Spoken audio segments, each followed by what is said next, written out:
તમિલનાડુના મદુરાઈમાં આકરા ઉનાળા દરમિયાન અલાગર મંદિરના હાથી માટે વિશેષ વ્યવસ્થા. સુંદરાવલી હાથીની લેવાઈ રહી છે ખાસ કાળજી. મહાવત સાથે હાથીએ કુંડમાં નહાવાની મજા માણી. હાથીએ માઉથ ઓર્ગન વગાડીને જમાવ્યું આકર્ષણ.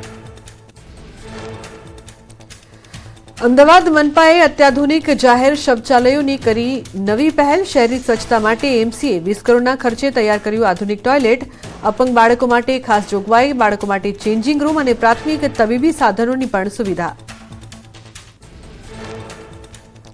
31 માર્ચથી 5 એપ્રિલ દરમિયાન માવઠાની સંભાવના. સૌરાષ્ટ્ર દક્ષિણ ગુજરાતમાં થઈ શકે છે માવઠું. હવામાન નિષ્ણાંત પરેશ ગોસ્વામીએ વ્યક્ત કર્યું અનુમાન. કચ્છમાં પણ થઈ શકે છે માવઠું. વડોદરામાં અસહ્ય ગરમીના કારણે વધુ 2 લોકોની તબિયત લથડી. મોપેડ પર બેસવા જતા દેણા ગામની મહિલા ચક્કર ખાઈને પડી ગઈ તો કોઠી 4 રસ્તા પાસે ચાલતા જતા શ્રમજીવી ઢળી પડ્યા. એસએસજી હોસ્પિટલ ખસેડાયા. ઉનાળામાં આકરા તડકામાં અબોલ પ્રાણીઓ માટે દેવદૂત બન્યો કચ્છ વન વિભાગ. પ્રાણીઓ માટે જંગલમાં વન તળાવ અને કૃત્રિમ વોટર પોઈન્ટ ઉભા કરાયા. બીમાર પશુઓ માટે પણ ખાસ વ્યવસ્થા કરાઈ.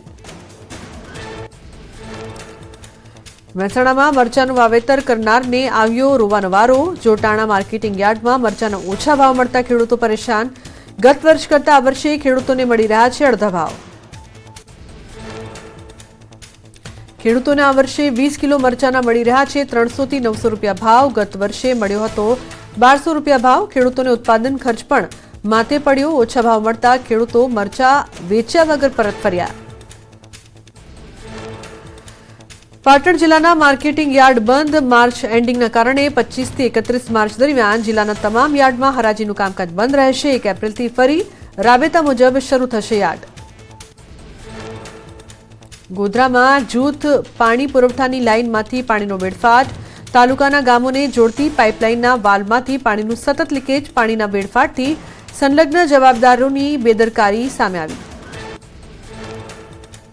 અરવલ્લી જિલ્લાના વણઝારિયામાં SK3 લાઇનમાં ભંગાણ. માલપુરથી રામગઢી પાણીની લાઇનમાં ભંગાણ થતા 30 ફૂટ ઊંચા ફુવારા ઉડ્યા. તંત્રની બેદરકારીના કારણે હજારો લીટર પાણીનો વ્યય.